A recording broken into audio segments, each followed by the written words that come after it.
My girlfriend said, I need someone who can support my lifestyle. So I faked bankruptcy, caught her scamming my parents for $5,000, then watched her new boyfriend dump her when the screenshots leaked. I am Jake 31M, co-founder of a tech security startup that has been gaining traction over the past few years. Nothing huge yet, but we are profitable and growing.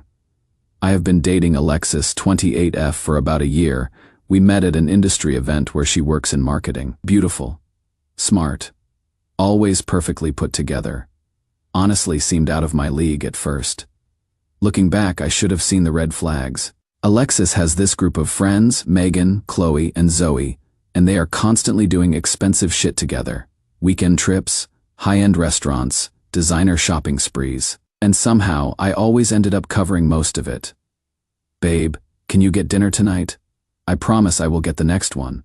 Or the girls want to do this wine tour. Could you help out Megan? She is tight on cash this month. It started small but gradually increased to the point where my credit card was taking a serious hit every month. My business partner and best friend, Ryan, started noticing. Dude, you realize you are bankrolling her entire friend group, right? I would brush him off. She is just social. She likes including everyone. But Ryan wouldn't let it go.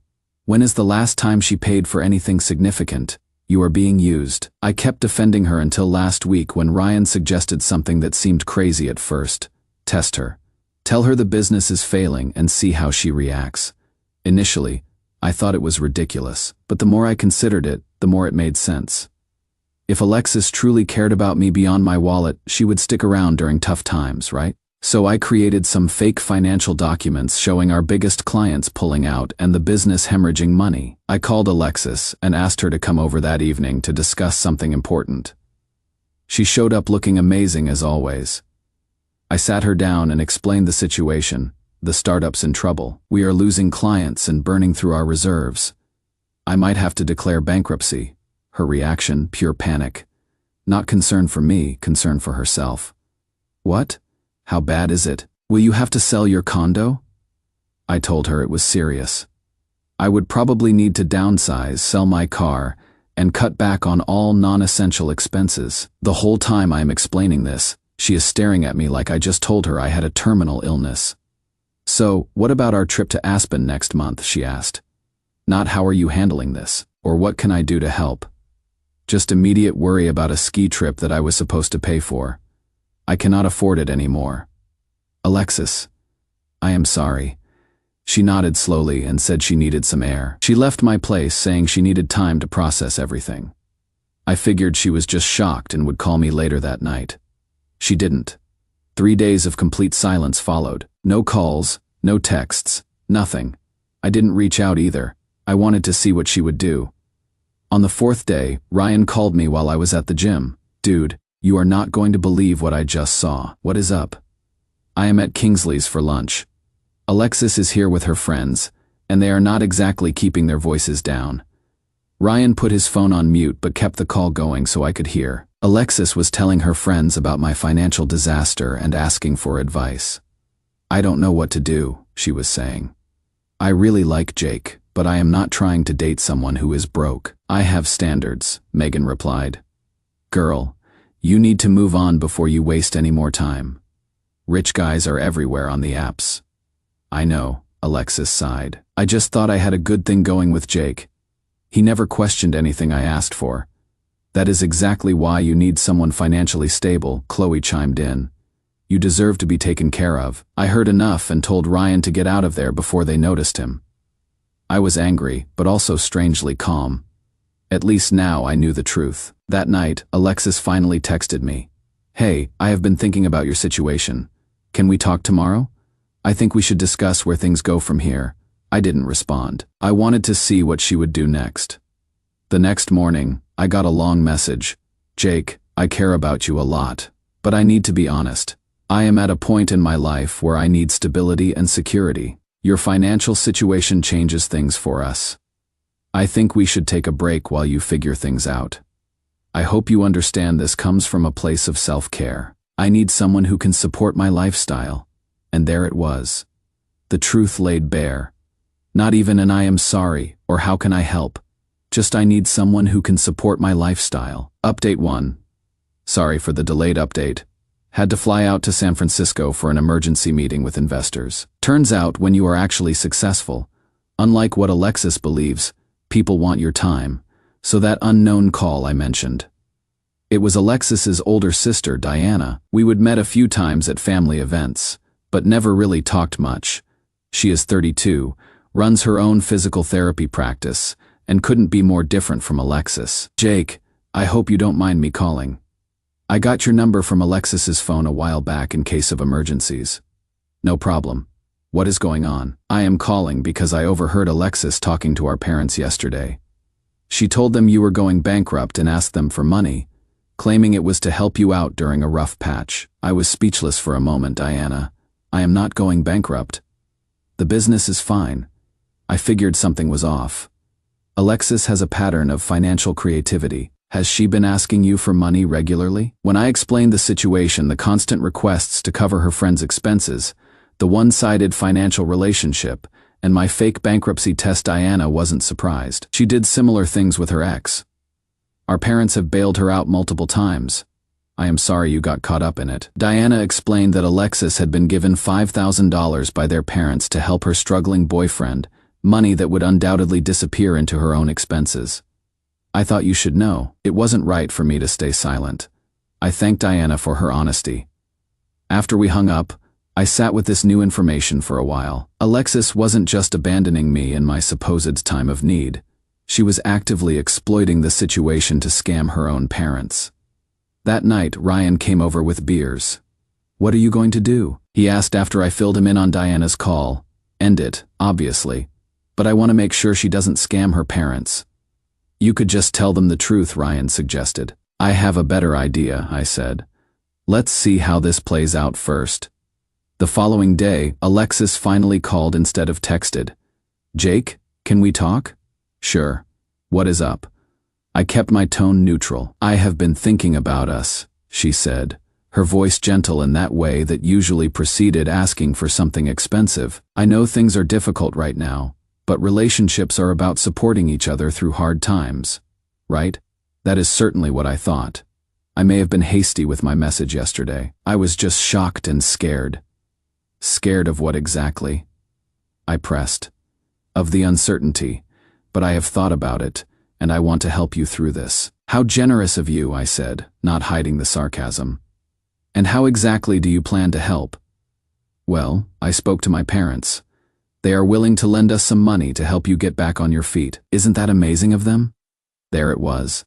The real reason for her sudden change of heart. That is interesting. Alexis, because your sister called me yesterday. Silence on the line. Diana told me about the $5,000 your parents gave you. For me, apparently, Jake, I save it. You weren't planning on giving me that money, were you? More silence. I think we are done here, Alexis. Don't contact me again.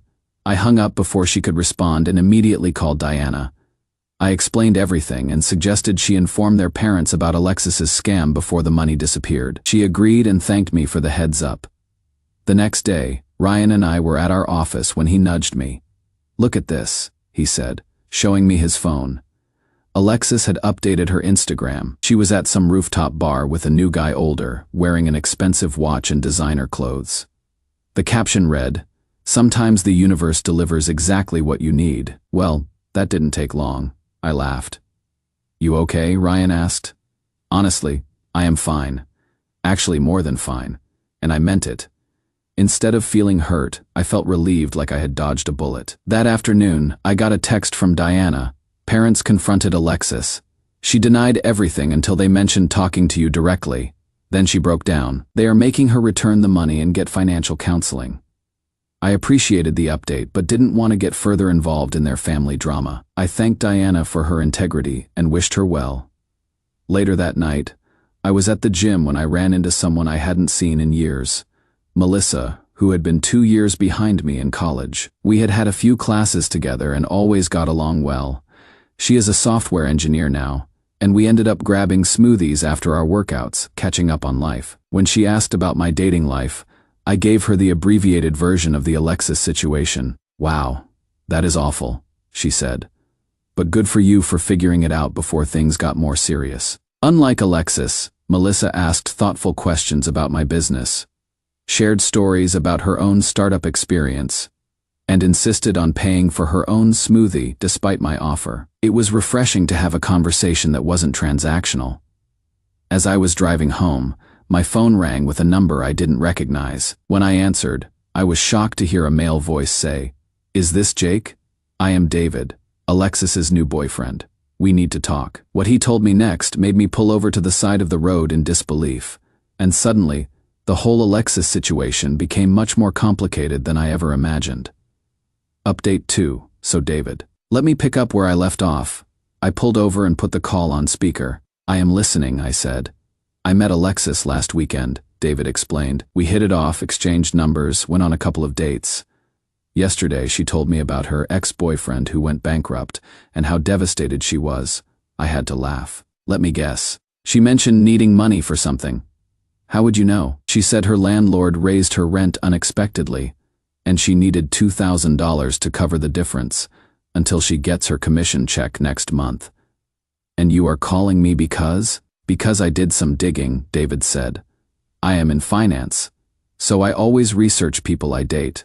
Found your company, which is clearly doing well. Found her on your Instagram from just 2 weeks ago. The timeline didn't add up." "Smart guy. I am surprised she gave you my real name." "She didn't. She called you John. But I found your connection through mutual followers. Look, I am not interested in drama, but I also don't like being played. Is she running some kind of scam?" I told David the entire story. The fake bankruptcy test. Her reaction. The money from her parents. He listened without interrupting. "Damn," he said when I finished. "I had a feeling something was off when she forgot her wallet on our second date, then ordered the most expensive items on the menu." "Classic Alexis move," I confirmed. "Thanks for the heads up. I am canceling our plans for tomorrow. Glad I could help." We ended the call, and I figured that was the end of the Alexis saga. I was wrong. The next day, I was having lunch with Ryan when my phone exploded with notifications. Alexis was calling, texting, even emailing me. I ignored everything until Ryan looked at his own phone and whistled. "Dude, you are trending in our social circle." He showed me his screen. Alexis had posted a long rant on Instagram claiming I was spreading lies about her to sabotage her new relationship because I was jealous and bitter about my failing business. "Should I be worried about this?" I asked Ryan. "Nah. Anyone who knows you knows your business is solid, but it might be worth addressing with people who matter." I nodded, then decided to check her actual post. The comments section was fascinating. While some of her friends were offering sympathy, others were notably silent. And there, in the middle of it all, was a comment from David. "Interesting story. Didn't you tell me yesterday that your ex John went bankrupt last month? Yet here you are dating Jake until recently? Math isn't mathing." Alexis had deleted his comment, but not before others had seen it. The narrative was already falling apart. My phone buzzed with a text from Diana. "Saw my sister's meltdown online. You okay?" I replied that I was fine and asked how things were on her end. Messy parents are finally seeing through her act. Years too late, but better than never. We texted back and forth for a bit before she asked if I would want to grab coffee sometime to talk more about the situation. I agreed, figuring it couldn't hurt to have more information about Alexis's patterns in case things escalated. We met at a cafe near my office the next day. Diana was much easier to talk to one-on-one than she had been in groups where Alexis dominated the conversation. She had a straightforward manner and dry sense of humor that made the heavy topic lighter somehow. "Alexis has always been like this," Diana explained. "The pretty one, the charming one. Our parents spoiled her because it was easier than saying no. Didn't they enable the behavior?" "Absolutely. I tried pointing it out for years, but I was labeled the jealous sister. It took her scamming them directly for the truth to sink in." We ended up talking for nearly 2 hours, about family dynamics, our careers, and eventually just normal stuff. Diana was smart and insightful, and I found myself enjoying her company more than I had expected. As we were leaving, she said, "This was nice. Thanks for not judging our whole family based on Alexis. Thanks for warning me about the money scam. Not many people would have made that call." 2 days later, I was at the gym again and ran into Melissa. We ended up grabbing dinner after our workouts, and the conversation flowed easily. There was definitely a spark there, but I was cautious after the Alexis situation. The following week was when things really blew up. I was in a meeting when Ryan burst in. "You need to see this now," he said, looking unusually serious. He showed me his phone. Someone had posted screenshots of private texts between Alexis and her friends in the comments of her rant post. The text showed her explicitly discussing how to extract maximum money from both me and her parents. "Who posted these?" I asked. "Anonymous account. Created yesterday, posted only these." The texts were truly shocking in what they revealed. In one conversation, Alexis had brazenly boasted to her friends about extracting at least $5,000 monthly from me through dinners, trips, and fabricated emergencies, laughing about it as if it were a game. When Megan commented on how devious this was, Alexis had dismissively responded that I could afford it, adding the entitled claim that men should pay if they wanted quality companionship. Even more disturbing were the messages about her parents' money. In these, Alexis had triumphantly announced receiving the $5,000 from her parents that was supposedly for her struggling boyfriend, complete with laughing emojis. When Chloe asked what she planned to do with the cash, Alexis hadn't hesitated to admit she had already ordered a Gucci bag while telling her parents the money was for my rent. The casual cruelty and calculation in these exchanges painted a clear picture of someone who viewed relationships purely as financial transactions. There were dozens more like this. I felt a surge of anger followed by relief that I had discovered her true nature before things went further. By that evening, Alexis had deleted her rant post, set her account to private, and stopped trying to contact me. The screenshots had effectively ended her ability to control the narrative. I was curious who had leaked the texts. None of Alexis's friends seemed the type to turn on her. When I mentioned this to Ryan, he just shrugged with a suspiciously innocent expression. Maybe one of her friends has a conscience, or maybe someone got access to her cloud backup. "Who knows, Ryan? What did you do?" He maintained his innocent face for about 5 seconds before breaking into a grin. "Remember when she left her phone on your coffee table during that dinner party last month and asked you to bring it to her in the bathroom? Yeah, you asked me to grab it while you were in the kitchen. I might have enabled cloud backup and noted her password while I was at it." I stared at him. "That is a serious invasion of privacy, man. So is trying to scam you and her parents out of thousands. Consider it digital self-defense." I couldn't exactly argue with that logic. The screenshots had effectively neutralized Alexis's attempts to damage my reputation. That weekend, I had my first official date with Melissa. We went rock climbing, her suggestion, and then to a hole-in-the-wall ramen place, my pick. When the check came, she immediately took out her wallet. "Let me get this," I said. "How about we split it?" she countered. "I ordered the extra gyoza after all." I smiled, remembering how Alexis would not only expect me to pay but would order the most expensive items without hesitation. Split sounds perfect. Later that night, I got a text from Diana with a link to a news article announcing our company's new cybersecurity partnership with a major tech firm, a deal we had been working on for months that had finally gone public. "Saw this and thought of you," she wrote. "Congrats.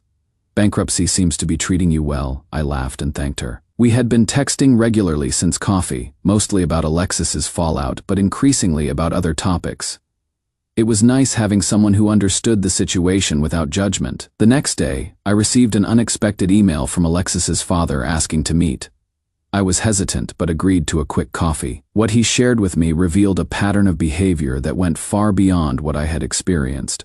And suddenly, Diana's warnings made much more sense. Final update. The meeting with Alexis's father, Richard, was enlightening to say the least. "I wanted to apologize," he said as soon as we sat down. "Not just for Alexis's behavior, but for our role in enabling it." Richard explained that Alexis had been pulling similar schemes since college. There was the tuition increase that required an extra $4,000 spent on a spring break trip. The stolen laptop that needed immediate replacement before finals. The original was sold to a classmate. The apartment security deposit that mysteriously needed to be paid twice. "We always believed her," Richard said, looking genuinely distressed. "Diana tried to warn us for years, but we dismissed her as being jealous or negative." I asked what changed their minds this time. "The screenshots, partially, but honestly, it was your calm, factual explanation to Diana. No angry accusations, just facts. It made us look at the pattern objectively for the first time. He went on to explain that they had cut Alexis off financially and required her to attend financial counseling and therapy if she wanted any future support. She had reacted by moving in with one of her friends and refusing to speak to them for weeks. "She will come around," Richard said without much conviction, "or she will not. But we are done enabling behavior that hurts others." I appreciated his candor and the closure the conversation provided. In the months that followed, my life took some unexpected but welcome turns. The company continued to grow, securing 2 major clients that put us firmly in the black for the foreseeable future. Ryan and I were able to hire more staff and even move to a larger office space. On the personal front, I have been dating Melissa exclusively for 5 months now. She is everything Alexis wasn't: honest, independent, and genuinely supportive. She celebrates my successes without expecting to benefit from them and offers actual support during challenges. When I had to pull 3 all-nighters for a major project launch, she brought dinner to the office and helped test our platform, asking insightful questions that improved the final product. The most surprising development, though, has been my friendship with Diana. After the initial coffee meeting, we kept in touch, gradually becoming actual friends, rather than just people connected through an uncomfortable situation. She has been updating me on the Alexis situation, currently dating some doctor, apparently behaving herself for now. But mostly we talk about work, life, and our shared interest in rock climbing. Melissa introduced us both to the sport. I haven't heard directly from Alexis since the screenshot leak, though I occasionally see updates through mutual connections. After her parents cut her off, she apparently struggled to maintain her lifestyle. The doctor she is dating now seems wise to her patterns. According to Diana, he keeps separate finances and doesn't respond to emergencies with cash. Last month, something happened that brought the whole situation full circle. Our company won a cybersecurity contract with a major financial institution, one where David, the guy who called me about Alexis, happens to be an executive. During the kickoff meeting, he pulled me aside. "I owe you one," he said. "That call saved me a lot of headaches." "Glad it worked out," I replied. "How has life been treating you?" "Great, actually. Engaged to a wonderful woman I met at a charity event last year. Someone who pays for her own dinners," he added with a knowing smile. That evening, I told Melissa about the encounter over dinner at my place. She laughed and said, "The Alexis Bullet Dodge Club grows." As we were cleaning up, Melissa got a bit serious. "Do you ever think about how differently things might have gone if you hadn't tested her?" I considered the question carefully. I might have wasted years on someone who saw me as an ATM, or worse, ended up married to her before discovering the truth. "It is weird to be grateful for a deception, isn't it?" she mused. "But that fake bankruptcy probably saved you a lot of real heartache." She was right. That moment of artificial crisis revealed genuine character. Alexis's lack of it, but also the authentic support of people like Ryan, Diana, and indirectly, led me to Melissa. Last week, I ran into one of Alexis's friends, Megan, at a coffee shop. She recognized me and looked uncomfortable. "Jake, hey," she said awkwardly. "How have you been?" "Never better," I replied. "Honestly, how is Alexis?" Megan hesitated. "She is okay. The doctor broke up with her last month. Apparently, he caught her using his credit card for a girl's trip she told him was a work conference." I just nodded, feeling neither satisfaction nor sympathy. Alexis was who she had always been. I just wasn't her target anymore. As I was leaving, Megan called out, "For what it is worth, I am sorry about how everything went down. Some of us knew it wasn't right, but you never said anything," I pointed out. She looked down at her coffee. I didn't. That small interaction confirmed what I had learned through this whole experience. Character isn't who people claim to be, or even who they are when things are good. It is who they are during challenges, and whether they choose comfort over integrity when those two options diverge.